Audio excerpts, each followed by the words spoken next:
भी मुजाहिदीन भेजता था। ये वो टाइम था जब पाकिस्तान के दोनों हाथ घी और मुंह कढ़ाई में था। अब देखिए, आप ये भी कह सकते हो कि लोन तो वर्ल्ड बैंक भी देता है, तो IMF का नाम क्यों आ रहा है? आपने कभी सुना है कि कोई आर्मी कपड़े, साबुन, तेल ये सब बेचती हो? ये दुनिया की अकेली आर्मी है जो सीमेंट, कपड़े, मीट, इंश्योरेंस, रियल एस्टेट ये सब बेचती है। जब जनरल साहब रिटायर हुए तो उनकी वाइफ की वेल्थ 220 करोड़ हो गई, और अगर पूरी बाजवा फैमिली की वेल्थ को देखा जाए तो 1270 करोड़ हो गई। ये लोग ऐसा कौन सा खजाना खोद रहे हैं? जनरल बाजवा ने इमरान खान को PM बनाया, इसके बदले में इमरान खान ने जनरल बाजवा का टेन्योर एक्सटेंड करवाया। कुछ तो रही होंगी मजबूरियां, यूं ही कोई बेवफा नहीं होता। देखिए, जो सिचुएशन पाकिस्तान इस पर्टिकुलर टाइम पे फेस कर रहा है, ऐसी सिचुएशन में पाकिस्तान इससे पहले कभी नहीं फंसा। शॉपिंग कॉम्प्लेक्स और मॉल्स को 8:30 बजे से पहले बंद करने के ऑर्डर आ गए हैं। इलेक्ट्रिसिटी सिस्टम कोलैप्स करने की स्टेज पे, गेहूं की शॉर्टेज हुई है, और कई केसेस में तो ऐसा देखा गया है कि जो गेहूं से भरे ट्रक हैं उसके पीछे लोग बाइकों से पीछा कर रहे हैं। सिर्फ एक साल में पाकिस्तान की करेंसी 40% गिर के 267 पाकिस्तानी रुपीस तक पहुंच गई है। ब्लैकआउट इससे पहले भी होते थे पाकिस्तान में, 2015 में, 2021 में भी हुए थे, लेकिन इस लेवल के नहीं हुए थे। सिर्फ पावर कट से होने वाले लॉसेस की वजह से पाकिस्तान की GDP 4% तक नीचे गिर गई है। पावर कट की वजह से पाकिस्तान का टेक्सटाइल, मैन्युफैक्चरिंग सेक्टर ये पूरी तरीके से नीचे आ गया है, और जो फॉरेक्स एक्सचेंज है वो $3 बिलियन से भी कम पे आ गया है, श्रीलंका के बराबर पहुंच गया। अब आपके कई क्वेश्चन होंगे कि ये सब अचानक से क्यों शुरू हो गया? बांग्लादेश पाकिस्तान से भी पीछे है, वो आगे कैसे निकल गया, लेकिन पाकिस्तान कैसे पीछे रह गया? पाकिस्तान की एक्चुअल में दिक्कत क्या है? जिसको सबसे ज्यादा एड मिलती है पूरे दुनिया भर से, वो सबसे ज्यादा पीछे क्यों रह गया? और दुनिया में इतनी गरीब कंट्रीज हैं जिनका पाकिस्तान से भी बुरा हाल है, लेकिन उसके बाद भी ज्यादा पैसा जो है वो पाकिस्तान को क्यों मिलता है? अब देखिए, इससे पहले कि मैं करंट सिचुएशन की बात करूं कि इस बार पाकिस्तान को पैसे मिलने में दिक्कत क्यों आ रही है, IMF क्यों पीछे हट रहा है, या फिर US, इमरान खान और आर्मी का क्या रोल है, इस पूरी सिचुएशन को समझने के लिए पहले आपको रूट कॉज समझना पड़ेगा। पाकिस्तान में हालात लगातार बिगड़ते जा रहे हैं। पाकिस्तान की इंपोर्ट कैपेसिटी रसातल में पहुंच गई है। Pakistan has warned the country could face an economic collapse. Though Pakistan's not there yet, it's teetering on the edge. देखिए, जब इंडिया पाकिस्तान का पार्टीशन हुआ था तो पाकिस्तान को 1/3 मिलिट्री मिली थी और ओवरऑल रिसोर्सेज में से 17% मिला था। ये जो डिटेल्स मैं बता रहा हूँ, ये पाकिस्तान के एक ऑथर हैं हुसैन हक्कानी, इन्होंने भी ये चीज कंफर्म कर रखी है। जो मेजर इंडस्ट्रीज थी वो टोटल 921 थी, उसमें से सिर्फ 34 पाकिस्तान के हिस्से में आई थी। तो उस पर्टिकुलर टाइम पे जब पार्टीशन हुआ था तो जो इकोनॉमिक कंट्रोल था वो इंडिया के पास था। RBI उस टाइम पे पाकिस्तान का भी सेंट्रल बैंक था और इंडिया का भी, लेकिन कंट्रोल इंडिया के हाथ में था। इंडिया का जो टोटल कैश बैलेंस था वो 400 करोड़ था, और ये डिसाइड हुआ था कि इस 400 करोड़ में से 75 करोड़ पाकिस्तान को दिए जाएंगे।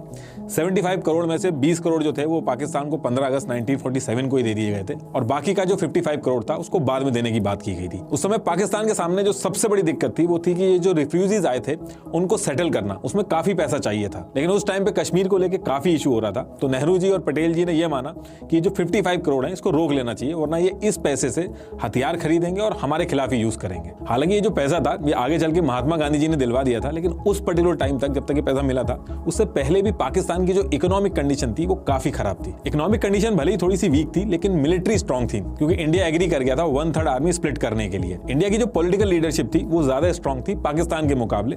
इंडिया की तरफ से नेहरू जी, गांधी जी, सरदार पटेल जी मल्टीपल स्ट्रांग लीडर थे। वहीं मुस्लिम लीग में सिर्फ जिन्ना के बाद कोई और स्ट्रांग लीडर आया ही नहीं। जिन्ना की डेथ के बाद ना तो जिन्ना के लेवल का कोई पावरफुल नेता आया और ना ही मिलिट्री ने आने दिया, क्योंकि जो टेम्परेरी कंट्रोल मिला था पाकिस्तान की आर्मी को वो काफी इंजॉय कर रही थी। पाकिस्तान आर्मी को इस टेम्परेरी कंट्रोल की ऐसी आदत लगी कि उसके बाद 29 PM बने। आज की डेट तक एक भी PM ऐसा नहीं है जिसने 5 साल अपने पूरे किए हो। किसी को मार दिया गया, किसी का तख्ता पलट कर दिया गया, इतने बड़े बड़े पॉलिटिशियंस को मारा गया। आज तक इनकी एक भी एजेंसी ये नहीं पता लगा पाई कि PM को मारा किसने है। इमरान खान जो थे, इनको रैली में गोली मार दी गई, ये आज तक नहीं पकड़ पाए कि गोली चलाई किसने। बिना किसी बड़े हाथ के ऐसा पॉसिबल ही नहीं हो सकता कि किसी के बारे में पता ही नहीं चल रहा कि इनके PMs को मार कौन रहा है, इनके बड़े बड़े नेताओं को मार कौन रहा है। कुछ केसेस में तो लॉ को अमेंड किया गया ताकि जो पूरा कंट्रोल है वो पाकिस्तान की आर्मी के हाथ में आ जाए। इन कुछ चीजों की वजह से पाकिस्तान की जो आर्मी है उसका कंट्रोल पाकिस्तान के ऊपर शुरू से ही रहा है, और ये आगे चल के एक बहुत ही बड़ी प्रॉब्लम बनी है, वो भी आपको आगे समझ में आ जाएगा। देखिए, किसी भी कंट्री को ग्रो करने के लिए पैसा तो चाहिए ही होता है। पाकिस्तान के सामने भी यही दिक्कत थी कि उसको ग्रो तो करना ही था, लेकिन सीधे सीधे इकोनॉमिक डेवलपमेंट मुश्किल था, क्योंकि उसके लिए पॉलिटिकल स्टेबिलिटी और पेशेंस चाहिए होता है, प्रोडक्शन और एक्सपोर्ट करना होता है।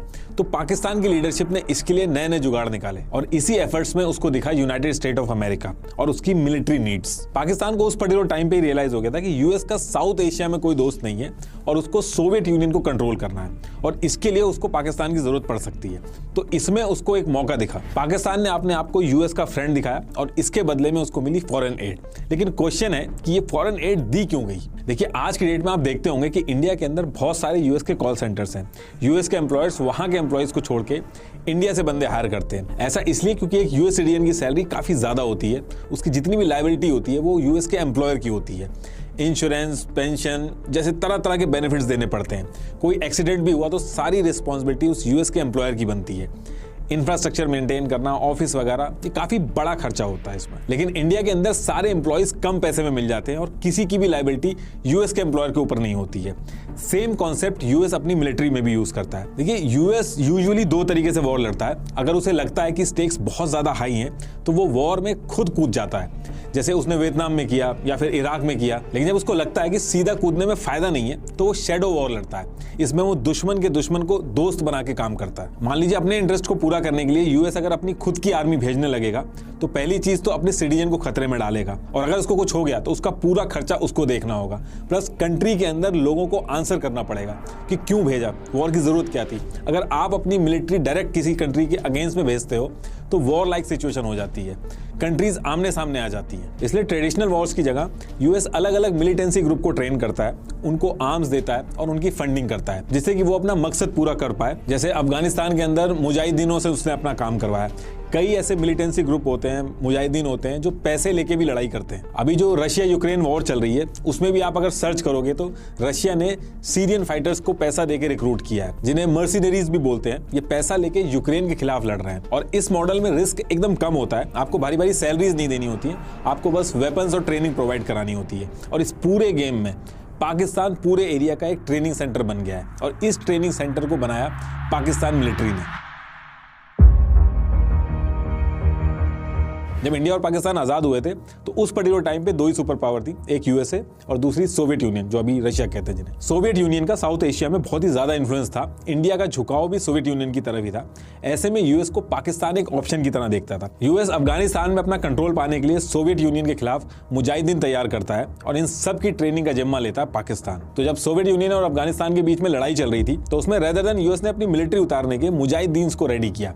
ना तो मुजाहिदीन की जान जाने पे यूएस की कोई जवाबदेही थी और ना ही भारी भारी सैलरी देनी थी और रिस्क भी बिल्कुल खत्म हो गया था, क्योंकि अगर यूएस की मिलिट्री अफगानिस्तान में उतर के रशिया के खिलाफ लड़ती तो ये वॉर रशिया और यूएस की वॉर में बदल जाती। तो यूएस ने मुजाहिदीनों को वेपन्स दिए, इन सबकी ट्रेनिंग हुई पाकिस्तान में। पाकिस्तान ने हर तरीके से मदद की इन मुजाहिदीन की, इनको ट्रेनिंग करवाई, इनको रूट दिया, इनको खाने पीने और हथियार वगैरह सब सप्लाई करा। इसमें पाकिस्तान के लिए भी फायदा था क्योंकि बिना कुछ प्रोड्यूस करे या एफर्ट लगाए यूएस से पैसा मिलने लगा था। यूएस ये पैसा कभी एड की फॉर्म में भेजता था तो कभी ह्यूमन राइट्स के बहाने से भेजता था। यूजुअली आप देखोगे तो फॉरेन एड उन देशों को मिलता है या तो जो गरीब हो या किसी क्राइसिस से गुजर रहे हो, जैसे कोई वॉर या फिर नेचुरल डिजास्टर हो।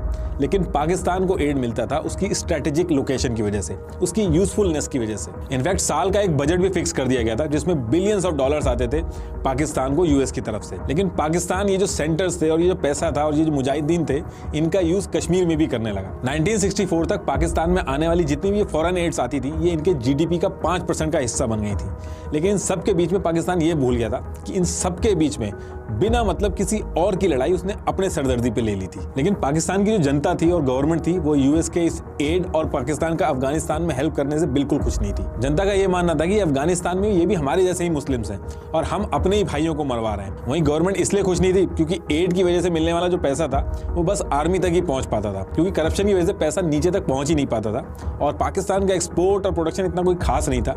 इसलिए लोगों की जो गालियां होती थी वो पाकिस्तान की गवर्नमेंट को मिलती थी। लेकिन पाकिस्तान की इकोनॉमिक सिचुएशन फिर से खराब तब होती है जब अफगानिस्तान वॉर 1989 में खत्म हो जाती है। ये जो मुजाहिदीन यूएस और पाकिस्तान ने मिलकर ट्रेन किए थे, ये अफगानिस्तान की सरकार को गिरा के तालिबान का राज हो जाता है वहां पे। ये उसामा बिन लादेन वगैरह ये सब यूएस ने उस टाइम पे ट्रेन किए थे और सोवियत यूनियन को बाहर करके यूएस का काम ऑलमोस्ट पूरा हो गया था। ये जो बातें मैं बोल रहा हूँ, ये जो पाकिस्तान के प्रेसिडेंट रह चुके परवेज मुशर्रफ, इन्होंने भी बोली है और ओपनली बोली है। इंटरव्यू अभी भी पड़ा इनका यूट्यूब के अंदर। अफगानिस्तान वॉर के बाद अमेरिका को पाकिस्तान की जरूरत नहीं थी। अब इस चीज का आप अंदाजा इस चीज से लगा सकते हैं कि 1989 1999 में यूएस ने पाकिस्तान को सीधे सीधे $452 मिलियन की एड दी थी, जो 1998 तक घट के $5.4 मिलियन रह गई थी।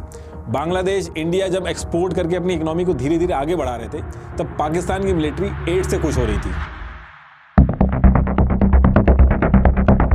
अफगानिस्तान वॉर खत्म होने के बाद पाकिस्तान की जो इकोनॉमी थी उसको काफी नुकसान हुआ और उसके बाद पाकिस्तान को यूएसए ने स्टैंड बाय मोड पर डाल दिया। लेकिन पाकिस्तान की किस्मत फिर चमकती है जब 9/11 अटैक होता है। वर्ल्ड ट्रेड सेंटर में ये अटैक अलकायदा ने करवाया था और यूएस को डर था कि ये अटैक अगर दोबारा नहीं करवाना है तो अलकायदा को पूरी तरीके से खत्म करना होगा। अलकायदा अफगानिस्तान और पाकिस्तान के बॉर्डर पे ऑपरेट करता था और एक बार फिर यूएस को पाकिस्तान की जरूरत पड़ी। इस बार यूएस ने कोएलिशन सपोर्ट फंड बनाया CSF, जिसमें पाकिस्तान को काफी पैसा मिला। 2009 में यूएस ने कैरी लूगर बिल पास किया, जिसने पाकिस्तान को $1.5 बिलियन पर ईयर की एनुअल असिस्टेंस देने का प्रपोजल था। लेकिन ये जो पैसा मिलता था इसको पाकिस्तान यूएस के वॉर ऑन टेरर के लिए यूज करने की बजाय अपनी इकोनॉमी को बचाने के लिए यूज करता था, अपनी आर्मी को स्ट्रॉन्ग करता था। और जो ट्रेनिंग सेंटर थे जहां मुजाहिदीन ट्रेन होते थे, वहां से अफगानिस्तान के साथ साथ कश्मीर में भी मुजाहिदीन भेजता था। ये वो टाइम था जब पाकिस्तान के दोनों हाथ घी और मुंह कढ़ाई में था। पाकिस्तान आर्मी के ऊपर बाहर से मिलने वाले एड में करप्शन एलिगेशन लगते रहे। यूएस ने भी कहा कि इन्होंने हमारे एड से मिलने वाले पैसे को मिस स्पेंड किया है। और तो और इतने साल कॉन्टिन्यूसली एड देने के बाद भी ये पता चलता है कि ओसामा बिन लादेन पाकिस्तान में ही पकड़ा जाता है। मुल्ला उमर जो मोस्ट वांटेड था, उसकी डेथ भी पाकिस्तान के हॉस्पिटल में होती है। डोनाल्ड ट्रंप ने आते ही ये जो एड मिलता था पाकिस्तान को, इसको पूरी तरीके से बंद कर दिया और पाकिस्तान की इकोनॉमी जो बबल में थी उसको फिर से एक झटका लगता है। इन सारी चीजों की वजह से पाकिस्तान की इमेज काफी खराब हुई और फॉरेन इन्वेस्टमेंट एकदम से खत्म हो गया। बाहर की कंपनीज इतनी अनस्टेबल जगह पे अपनी कंपनी नहीं लगाना चाहती थी। उनको पता था कि उनको नुकसान होना तय है। इसके अलावा टूरिज्म भी खत्म हुआ। ये बहुत ही बड़ा फैक्टर था पाकिस्तान की इकोनॉमी कोलैप्स होने में। देखिए, पाकिस्तान और इंडिया में कई बार वॉर्स हुई हैं, लेकिन 1971 की वॉर ने पाकिस्तान को काफी वीक किया। ये एक बहुत ही इंटरेस्टिंग कहानी है जिसके ऊपर बहुत सारी बुक्स हैं, लेकिन कुक्कू FM की एक ऑडियो बुक है, इंडिया वर्सेस पाक 1971।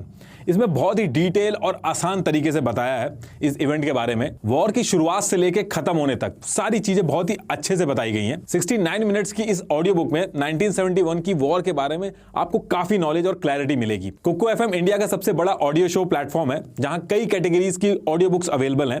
History, entertainment, comedy, crime, motivation से लेके साइंस और फिटनेस तक। तो आप भी जरूर सुने अपनी मनपसंद ऑडियो बुक कुक्कू FM पर। मुझे पर्सनली इसमें ऑटोबायोग्राफी सुनना बहुत ही अच्छा लगता है। कुक्कू FM काफी अच्छा प्लेटफॉर्म है जिसपे आप रेगुलर काम करते हुए या ट्रैवल करते हुए बहुत अच्छी ऑडियो बुक सुन सकते हैं काफी कम प्राइस पर। और मेरा कूपन कोड NR50 यूज करके आपको फर्स्ट मंथ के सब्सक्रिप्शन पर 50% का डिस्काउंट भी मिलेगा। That is at ₹49 only. तो डाउनलोड कीजिए Kukku FM, link is in the description box.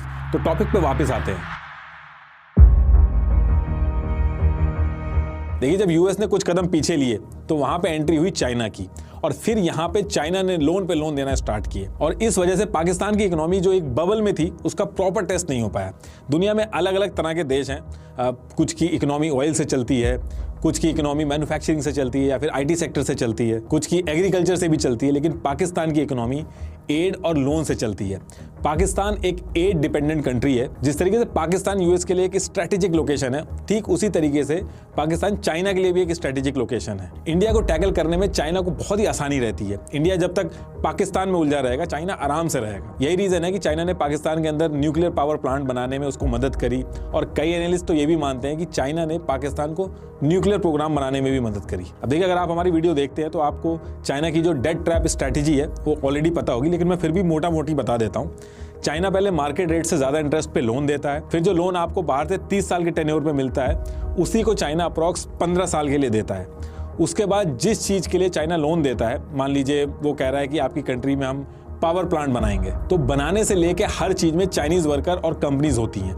तो जो पैसा वो लोन देते हैं वो उसी देश से कमा के एक बिजनेस करके निकल जाते हैं, और ऑन पेपर पे वो लोन एज इट इज बना रहता है, और लोन का जो इंटरेस्ट है वो बढ़ता रहता है। इनके क्लॉज में ये पहले से ही मेंशन करवाते हैं कि अगर लोन नहीं दे पाए तो वो जगह चाइना की हो जाएगी। इसी तरीके से श्रीलंका का जो हम्बनटोटा पोर्ट था वो चाइना के पास पहुंच गया। फिर इन्हीं सारी स्ट्रेटेजिक लोकेशन का यूज करके ये उस एरिया में रूल करते हैं। अब आप कहोगे ये जो स्ट्रेटेजी आप बता रहे हो ये तो बच्चे बच्चे को पता है, तो पाकिस्तान के जो लीडर हैं, मिलिट्री है, उनको नहीं पता होगी। तो देखिए, आपने कहावत सुनी होगी कि कुछ तो रही होंगी मजबूरियां, यूं ही कोई बेवफा नहीं होता। तो ये क्या क्या मजबूरियां रही हैं इनकी, जब मैं अभी आगे IMF की बात करूंगा तो उसमें समझाऊंगा आपको। देखिए, चाइना ने पाकिस्तान के साथ मिलकर अपने belt and road initiative BRI के under China Pakistan economic corridor CPEC 2015 में बनाना शुरू कर दिया और ये ग्वादर में भी एक पोर्ट डेवलप कर रहा है और जितना पैसा चाहिए चाइना बहुत ही आराम से दे रहा है और पाकिस्तान भी खुश है कि IMF से लोन लेने में बहुत ही ज्यादा झिकझिक होती है और चाइना बहुत आराम से दे रहा है। चाइना ने अभी तक $30 बिलियन से ज्यादा पाकिस्तान को लोन दिया है और कुछ भी वापस नहीं आया। चाइना को भी पता है कि वो पैसा वापस नहीं आएगा, लेकिन स्ट्रेटेजिक लोकेशन में एडवांटेज उसको मिल रहा है। यहाँ वही सेम डेट ट्रैप वाला मॉडल चलता है, सारे वर्कर्स कंपनीज वगैरह चाइना से ही आएंगे। ये जो चीज मैं आपको बता रहा हूँ, ये इमरान खान ने भी शुरू में अपनी जनता को समझाने की कोशिश की थी और उसका जब टाइम आया था तो उस टाइम पे उसने काम भी रुकवा दिया था CPEC का, लेकिन इस सब के लिए अब काफी देर हो गई है। देखिए, CPEC से पाकिस्तान के अंदर खूब इंफ्रास्ट्रक्चर डेवलप हुआ, पैसा भी आया, इन सब चीजों से पाकिस्तान खुश होता है और सड़कें भी बन रही हैं, विकास भी हो रहा है, लेकिन एक्चुअल में ये एक डेट बेस्ड इकोनॉमी है जो सिर्फ एड्स और लोन के भरोसे चल रही है। IMF ने भी मल्टीपल टाइम समझाया पाकिस्तान को कि CPEC से दूर रहना ही पाकिस्तान के लिए ठीक है। कोई नया नेता आके अगर ये सारी चीजें सही भी करने लगे तो वो हो नहीं सकता, क्योंकि ये बहुत ही पहले से चल रहा है और अब एड लेना इनकी मजबूरी बन गया है। जनता वरना PM को ही गाली देने लगेगी। इसको ऐसे समझ लीजिए, किसी के पास मल्टीपल कार्ड है, वो बस इस क्रेडिट कार्ड की पेमेंट उस कार्ड से कर दे रहा है, कभी दूसरे कार्ड की पेमेंट किसी तीसरे कार्ड से कर दे रहा है। इससे EMI तो बचा ले रहा है वो, लेकिन एक्चुअल में उसकी प्रॉब्लम सॉल्व नहीं हो रही है। कर्जा उसके ऊपर उतना ही है, बल्कि इंटरेस्ट और बढ़ रहा है। सेम इसी कॉन्सेप्ट पे पाकिस्तान की इकोनॉमी भी चल रही है। कुछ प्रोड्यूस नहीं कर रहे हैं, एक्सपोर्ट नहीं कर रहे हैं, बस लोन लेते हैं और उस लोन को चुकाने के लिए एक और लोन लेते हैं। यही रीजन है कि आप देखोगे कि किसी और कंट्री के लिए बेगर वर्ड यूज नहीं होता है, पाकिस्तान के केस में यूज किया जाता है। इनके खुद के PM ने ऑन रिकॉर्ड बोला है कि beggars can't be choosers. Beggars can't be choosers. देखिए, पाकिस्तान का जो करंट क्राइसिस है उसने दशकों से जो फाइनेंशियल मिसमैनेजमेंट हो रहा है उसके ऊपर फोकस वापस से ला दिया है और इस मैनेजमेंट का सबसे इंपॉर्टेंट प्लेयर है पाकिस्तान आर्मी। और ये मैं इसलिए नहीं कह रहा हूं क्योंकि मैं इंडियन हूं तो बुराई करूंगा ही। आप दुनिया के किसी भी न्यूज आउटलेट में पाकिस्तान के बारे में पढ़िएगा, आपको पाकिस्तान आर्मी का एग्जैक्टली रोल क्या है वो आपको पता चल जाएगा। पाकिस्तान अपने डिफेंस बजट में जरूरत से ज्यादा खर्च करती है। पिछले साल का पाकिस्तान का टोटल बजट 9,502 बिलियन रुपीस का था, जिसमें से 1,523 बिलियन रुपीस खाली डिफेंस पे गया है, यानी कि टोटल बजट का 15% से भी ज्यादा। लोन का इंटरेस्ट पेमेंट करने के बाद पाकिस्तान की इकोनॉमी का सबसे बड़ा हिस्सा जो है वो डिफेंस में जाता है। पाकिस्तान आर्मी ने 1947 के बाद आधे से ज्यादा टाइम पाकिस्तान को रूल किया है और इनके पास सिक्योरिटी और फॉरेन पॉलिसी में बहुत ज्यादा पावर है। ये लोग उसको ही PM बनाते हैं जो इनके हिसाब से चलता है। इनके बिना पाकिस्तान में कोई भी इलेक्शन नहीं जीत सकता।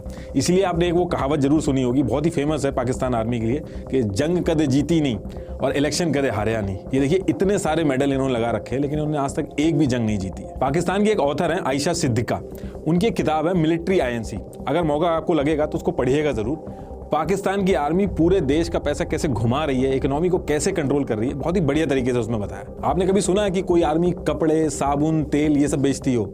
ये दुनिया की अकेली आर्मी है जो सीमेंट, कपड़े, मीट, इंश्योरेंस, रियल एस्टेट ये सब बेचती है। इनकी आर्मी पाकिस्तान की रियल एस्टेट को कंट्रोल करती है और हर जनरल को रिटायरमेंट के बाद प्लॉट पे प्लॉट मिलते हैं। पाकिस्तान आर्मी की नेटवर्थ 1 लाख करोड़ से भी ज्यादा की है। इनकी आर्मी के अगर टॉप 100 ऑफिसर्स की वेल्थ का अंदाजा लगाया जाए तो 35,000 करोड़ से भी ज्यादा की वेल्थ है। इनके बच्चे सब बाहर पढ़ते हैं, UK में इनके घर हैं, जबकि एक आम पाकिस्तानी ये सब सपने में भी नहीं सोच सकता जो ये लोग करते हैं। पाकिस्तान आर्मी ने फाउंडेशन और ट्रस्ट का एक नेटवर्क बना रखा है जो पाकिस्तान के अंदर सारी चीजें ओन करते हैं, जैसे फौजी, शाहीन और बहरिया फाउंडेशन, जिनको आर्मी, एयरफोर्स और नेवी चलाते हैं। इनमें से फौजी फाउंडेशन सबसे बड़ी है। पाकिस्तान के अंदर ब्रेड तक भी मिलिट्री कंट्रोल बेकरी से बनती है। पाकिस्तान के बैंक को भी आर्मी ओन करती है और हैवी इंडस्ट्री का 1/3 और टोटल प्राइवेट एसेट का 7% हिस्सा आर्मी ओन करती है। पहले कमाते हैं और फिर लॉ में अमेंडमेंट करा के अपना फायदा करवाते हैं। आर्मी वेलफेयर ट्रस्ट और फौजी फाउंडेशन को इनकम टैक्स से भी छूट मिलती है और इस वजह से इनके सामने जो प्राइवेट कंपनीज हैं वो इनके सामने टिक नहीं पाती हैं। इनकी आर्मी के पास पावर और पैसा दोनों है। आप कभी नहीं देखोगे कि एक गरीब देश की आर्मी इतनी अमीर है। हर देश की एक आर्मी होती है, लेकिन यहाँ पे आर्मी का ही एक देश है। आप बोल सकते हो कि मैं गलत बता रहा हूँ, लेकिन आप खुद से भी एक बार चेक करिएगा कि पाकिस्तान आर्मी चीफ जो इससे पहले थे जावेद बाजवा, इनकी वाइफ की जो 2016 में वेल्थ थी वो 0 थी। जब जनरल साहब रिटायर हुए तो उनकी वाइफ की वेल्थ 220 करोड़ हो गई उनकी वाइफ इतने टाइम में ऐसा कौन सा बिजनेस कर रही थी कि उनकी वेल्थ इतनी हो गई। और अगर पूरी बाजवा फैमिली की वेल्थ को देखा जाए तो 1270 करोड़ हो गई। ये लोग ऐसा कौन सा खजाना खोद रहे हैं जो इनकी वेल्थ इतनी ज्यादा हो गई है। सैलरी जोड़ दो आप, उसके हिसाब से इतनी वेल्थ नहीं बैठती है, लेकिन उसके बाद भी इतना पैसा आ कहां से रहा है। तो आप थोड़ा सा भी कॉमन सेंस लगाओगे तो आपको पता चल जाएगा कि कुछ तो गड़बड़ है इसमें। लेकिन ये सारी चीजें क्वेश्चन तब हो पाएंगी जब मीडिया ये सारे क्वेश्चन लेके आए। लेकिन मीडिया और सुप्रीम कोर्ट वगैरह हर जगह इनका कंट्रोल है। मल्टीपल ऑब्जर्वर्स का ये मानना है कि अगर पाकिस्तान की इकोनॉमी को ग्रो करना है तो इकोनॉमी में पाकिस्तान आर्मी का रोल जो है वो खत्म करना होगा। लेकिन इस डायरेक्शन में अगर कोई छोटा सा भी एफर्ट होता है तो उसको वहीं पे फेल कर दिया जाता है, उसको वहीं रोक दिया जाता है, क्योंकि इसकी वजह से पाकिस्तानी बिजनेसेस ग्लोबली कंपटीशन में नहीं आ पा रहे हैं और इनका जितना भी प्रॉफिट होता है वो सारा आर्मी के जनरल्स, रिटायर्ड जनरल्स को ट्रांसफर होता रहता है। पाकिस्तान आर्मी पाकिस्तान के सबसे बड़े रियल एस्टेट डेवलपर हैं। इनके पास 50 से ज्यादा हाउसिंग प्रोजेक्ट हैं, जिसमें इस्लामाबाद में 16,000 एकड़, कराची में 12,000 एकड़ की जमीन है जो इनको पाकिस्तान गवर्नमेंट से फ्री ऑफ कॉस्ट में मिली है। हायर अथॉरिटी में कोई भी हो जो भी इनके हिसाब से नहीं चलता उसको ये लात मार के निकाल देता है। पाकिस्तान के अंदर आर्मी की हेल्प से ही पीएम बनता है और जब पीएम बन जाता है तो वो आर्मी चीफ के हिसाब से ही चलता है। जनरल बाजवा ने इमरान खान को पीएम बनाया, इसके बदले में इमरान खान ने जनरल बाजवा का टेन्योर एक्सटेंड करवाया। लेकिन दिक्कत तब हुई जब जनरल बाजवा का टेन्योर खत्म हो रहा था और जनरल बाजवा अपने हिसाब से ही अपना आर्मी चीफ रखना चाहते थे। वो सैयद असीम मुनीर को अपना आर्मी चीफ बनाना चाहते थे। लेकिन इमरान खान के सामने भी दिक्कत थी। उनको ये पता था कि अगर सैयद असीम मुनीर आर्मी चीफ बनेंगे तो अगले इलेक्शन में वो उनको सपोर्ट नहीं करने वाले हैं। इसलिए जनरल बाजवा के खिलाफ जाके इमरान खान ने जनरल फैज को आर्मी चीफ बनाने की वकालत करी। इस सब के बीच में जनरल बाजवा ने इमरान खान को हटा के शरीफ को पीएम बनवा दिया और शरीफ ने आसिम मुनीर को आर्मी चीफ बना दिया। और ये जो सारी चीजें मैं बता रहा हूँ ये अभी पिछले साल ही हुई हैं और इन सब चीजों की वजह से पॉलिटिकल इनस्टेबिलिटी आ गई है और ऊपर से 2022 में फ्लड भी आ गया था। 1/3 पाकिस्तान पूरा डूब गया था। करीब $30 बिलियन के अराउंड नुकसान हुआ था जिसने पाकिस्तान की कमर तोड़ दी थी। पाकिस्तान में जो ब्लैकआउट्स हो रहे हैं उसके पीछे भी चाइना ही है। इन्होंने सीपैक पे जब काम रुकवा दिया था तो चाइना थोड़ा सा नाराज हो गया था और चाइना ने सीपैक प्लान में जो पावर प्लांट्स थे उनको बंद करा दिया था क्योंकि पेमेंट का कुछ इशू हो गया था। अगर सीपैक पे काम चल रहा होता तो चाइना कभी ऐसा नहीं करता। अब क्योंकि पावर प्लांट की शॉर्टेज है इसलिए बचे हुए पावर प्लांट पे लोड बढ़ गया और पावर कट हो रहा है। अब बिना इलेक्ट्रिसिटी के तो देश नहीं चल सकता है। अब या तो बाहर से लोन मिले, कोई एड मिले, और अगर ऐसा नहीं हो पाता है तो कोई भी नेता आएगा उसकी मजबूरी बन जाएगा सीपैक के ऊपर काम शुरू करवाना। डे बाय डे जो पाकिस्तान की सिचुएशन है वो कंट्रोल से बाहर जा रही है। पाकिस्तान के अंदर सब्सिडाइज गेहूं लेने के लिए अफरा तफरी मची हुई है। लोग लंबी लंबी लाइनें लगा के खड़े हुए हैं, गेहूं के ट्रक्स के पीछे भाग रहे हैं और इस वजह से काफी जगहों पे भगदड़ मच गई है। हालात ऐसे हो गए हैं कि कई लोगों की जान तक चली गई है। पिछले साल जब रशिया और यूक्रेन की वॉर स्टार्ट हुई थी तो दुनिया भर के अंदर फूड क्राइसिस आ गया था। रशिया और यूक्रेन मिलकर दुनिया भर का 30% वीट सप्लाई कंट्रोल करते हैं। ये क्राइसिस इतना सीरियस था कि इंडिया को भी अपने यहाँ वीट एक्सपोर्ट पर बैन लगाना पड़ गया था। और अभी भी इंडिया के अंदर ये जो वीट के हाई प्राइसेस हैं ये गवर्नमेंट के लिए बहुत ही बड़ी सिरदर्दी बने हुए हैं। लेकिन इंडिया के पास वीट का बफर स्टॉक था जो पाकिस्तान के पास नहीं है, जिसकी वजह से वहां पे सोशल अनरेस्ट पैदा हो रहा है। और इनके जो फॉरेक्स रिजर्व है वो भी बहुत हालत खराब है उसकी। $3 बिलियन से भी कम पे पहुंच गए हैं और पता नहीं कितने दिन तक ये टिकेंगे। ये बहुत ही कम अमाउंट है। देखिए जब भी आप बाहर किसी कंट्री में जाते हैं तो इंडियन रुपीस को उस पर्टिकुलर कंट्री की करेंसी में चेंज करवाते हैं क्योंकि आपको वहां की चीजें खरीदनी होती हैं। कोई भी कंट्री ऐसी नहीं है जो अपने देश में सारी चीजें प्रोड्यूस करती है। अब जैसे गाड़ियां चलानी है, मशीनरी यूज करनी है तो ऑयल की जरूरत होगी। अगर आपकी कंट्री में ऑयल प्रोड्यूस नहीं होता है तो आपको बाहर से एक्सपोर्ट करना होगा और अगर बाहर से चीजें खरीदनी है तो आपको बाहर की करेंसी की जरूरत होगी। जैसे आप जब किसी देश में जाते हैं तो वहां जाने से पहले अपने पास करेंसी रखते हैं, ऐसे ही कंट्री अपने फॉरेक्स रिजर्व मेंटेन करती है जिसमें वो चीजें रखती है जिसकी इंटरनेशनल मार्केट में वैल्यू होती है, जैसे गोल्ड, यूएस डॉलर, बॉन्ड्स वगैरह, ये सारी चीजें रखी जाती हैं। अब इन सब की जगह अगर मान लो कि आप पाकिस्तानी रुपये अपने फॉरेक्स रिजर्व में रखोगे तो उसका कोई फायदा नहीं होगा। अब आप मार्केट में जाके पाकिस्तानी डॉलर दोगे तो वो कहेगा कि इसका मैं क्या करूंगा, ये पाकिस्तान के अलावा कोई लेगा नहीं और पाकिस्तान जो एक्सपोर्ट करता है वो मेरे किसी काम का नहीं है। पाकिस्तान में टेक्सटाइल और डोंकीज जो है वो बल्क में एक्सपोर्ट होते हैं, तो इसलिए कंट्रीज अपने फॉरेक्स रिजर्व में डॉलर्स और गोल्ड वगैरह रखती हैं जो ऑल ओवर वर्ल्ड में एक्सेप्टेड हो, ताकि देश की जरूरतें डेली बेसिस पे पूरी हो सके। आप सुनते होंगे कि इतने दिन का फॉरेक्स रिजर्व बचा है, तो इसका यही मतलब होता है। तो ये बहुत ही बड़ी दिक्कत है पाकिस्तान के लिए। अब पाकिस्तान की हालत एक तो वैसे ही कमजोर थी, उसके ऊपर से रशिया और यूक्रेन की वॉर बीच में आ गई। अब पाकिस्तान के भी जो फॉरेक्स रिजर्व है उसका जो मेजर हिस्सा है वो ऑयल और गैस प्रोडक्ट खरीदने में जाता है। लेकिन जब से ये वॉर शुरू हुई है गैस और ऑयल के प्राइसेस बहुत ही ज्यादा बढ़ गए हैं और पाकिस्तान के फॉरेन रिजर्व एकदम से खत्म हो गए। इंडिया इसलिए बच गया क्योंकि इंडिया को रशिया ने डिस्काउंटेड रेट पे ऑयल दिया है, लेकिन पाकिस्तान को गल्फ कंट्रीज से महंगे में ऑयल खरीदना पड़ा। अब पाकिस्तान के पास दो ऑप्शन है, या तो कोई कंट्री इनको लोन दे या फिर कोई एड दे, किसी तरीके से हेल्प करे, या फिर ये IMF के पास जाए। IMF से भी ये लोग 13 बार लोन ले चुके हैं और एक बार भी नहीं लौटाया। एक गवर्नमेंट को लोन देना पूरी दुनिया में सबसे सेफेस्ट माना जाता है, लेकिन पाकिस्तान के केस में ऐसा नहीं है। यहाँ पे लोन देना खतरे से खाली नहीं है क्योंकि वापस नहीं मिलता। अब देखिए, आप ये भी कह सकते हो कि लोन तो वर्ल्ड बैंक भी देता है, तो IMF का नाम क्यों आ रहा है? ये वर्ल्ड बैंक से अलग कैसे है? और IMF को क्या पड़ी है किसी देश की जब बुरी हालत है तो उसमें लोन देने की? तो इसको एक एग्जांपल से समझाता हूँ। मान लीजिए हम 10 दोस्त हैं और हमने ये डिसाइड कर लिया कि हम अपनी अपनी सैलरी का 5% जमा करेंगे और इस फंड को हम तब यूज़ करेंगे जब किसी के ऊपर दिक्कत आएगी, कोई फाइनेंशियल दिक्कत आ गई तो हम उसमें यूज़ करेंगे। इससे होगा ये कि हम 10 के 10 जो दोस्त हैं वो सेफ हो जाएंगे और कोई मुसीबत आती है, कोई फाइनेंशियल क्राइसिस आती है तो हम सब लोग सेफ हो जाएंगे। इंश्योरेंस भी इसी तरीके से काम करता है। तो ऐसे ही IMF भी काम करता है। इसमें 190 कंट्रीज हैं, अपनी अपनी इकोनॉमी के हिसाब से पैसा कंट्रीब्यूट करती हैं और जिस कंट्री के ऊपर दिक्कत आती है उसको हेल्प की जाती है। इंडिया टॉप 10 कंट्रीज में आता है IMF के अंदर पैसा देने में। वहीं जो वर्ल्ड बैंक का जो लोन है वो इससे काफ़ी अलग है। वर्ल्ड बैंक का जो लोन होता है वो कंट्रीज अपनी ग्रोथ के लिए लेती हैं। मान लो मेरी एक कंपनी है, अब मैंने सोचा कि कंपनी को ग्रो करना है, मुझे बाकी सिटीज़ में भी ले जाना है, उसको आगे बढ़ाना है, तो इसके लिए जो मुझे लोन मिलेगा वो वर्ल्ड बैंक से मिलेगा। और अगर मैं किसी मुसीबत में फंसता हूँ तो वो IMF वाला कॉन्सेप्ट चलेगा, IMF से लोन मिलेगा। कई डेवलप्ड देश भी वर्ल्ड बैंक से लोन लेते हैं, जैसे इंडिया ने लिया था, लेकिन ये ग्रोथ के लिए मिलता है। जैसे इंडिया ने $245 मिलियन का लोन लिया था, वर्ल्ड बैंक से लिया था इन्होंने रेलवे के प्रोजेक्ट के लिए। अब रेलवे से जैसे जैसे इंडिया कमाएगा वो उसको वापस कर देगा। ये एक तरह से बिजनेस के लोन की तरह काम करता है। वही IMF की एंट्री तब होती है जब किसी कंट्री का बुरा टाइम चालू होता है, और IMF जो लोन देता है उससे पहले शर्तें रखता है कि लोन तो देंगे लेकिन उससे पहले अपनी कंट्री में आपको कुछ चीजें चेंज करनी होंगी। और IMF एक साथ लोन नहीं देता। अगर आप एग्जाम्पल के तौर पे मान लो कि 1 लाख रुपए हैं तो उसको वो 2-3 साल में धीरे धीरे करके देगा, और वो तब देगा जब आप उसके बताए हुए रूल्स फॉलो करोगे। जैसे पाकिस्तान के अंदर IMF ने ये सारे रूल्स फॉलो करने को बोले हैं, लेकिन पाकिस्तान ने ये जो रूल्स हैं वो फॉलो नहीं किए हैं और IMF इस बार इनको काफी परेशान कर रहा है लोन देने में।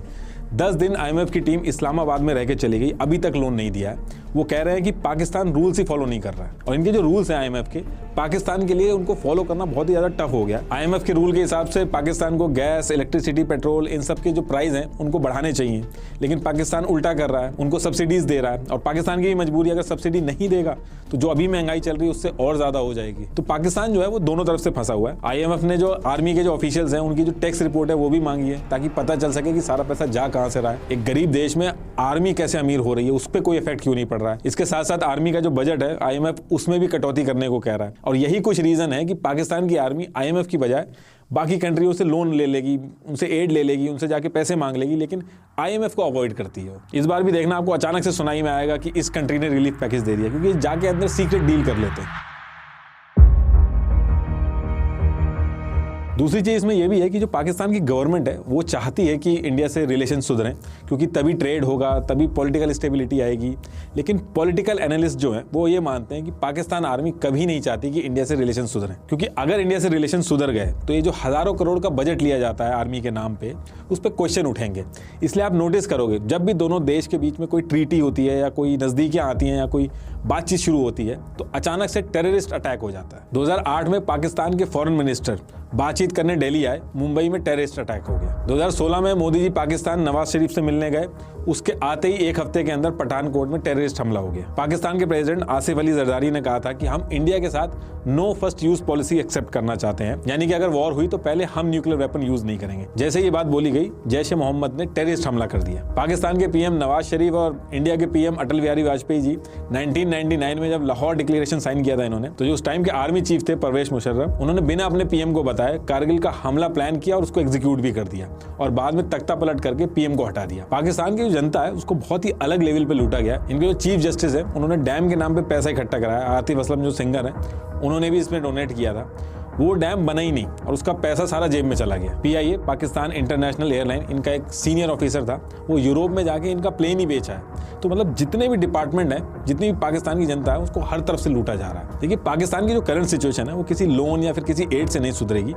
लॉन्ग रन में पाकिस्तान की जो सिचुएशन है वो आर्मी से हट के जब चीजें पॉलिटिशियंस के हाथ में जाएंगी तभी सुधर पाएगी। वो ऐसा बेचा है तो वो ये करा है, तो ऐसा भी ऐसा था कि यार को पाकिस्तान को सीरियस ही नहीं ले रहा। कैसे कैसे लूट रहे हैं यार, कैसे कैसे तरीकों से लूट रहे हैं और हाँ। किस किस बिना पे लूट यार रहे हैं। कोई क्यों सीरियस ले, हम खुद नहीं सीरियस ले रहे, मतलब कैसे लोग नहीं हैं हम नहीं, लोग? कोई नहीं, पाकिस्तानियों की बात कर रहा हूँ, जो हाँ। लीडर हैं, जो फाउल तो साफ ज़ाहिर है पाकिस्तान में फायदा होगा। गवर्नमेंट को भी फायदा होगा। बिल्कुल, वो भी भाई जैनियों का ही सारा कुछ वो खुद का करके पैसा भी लेके करता वहीं का वहीं फिर खड़ा है।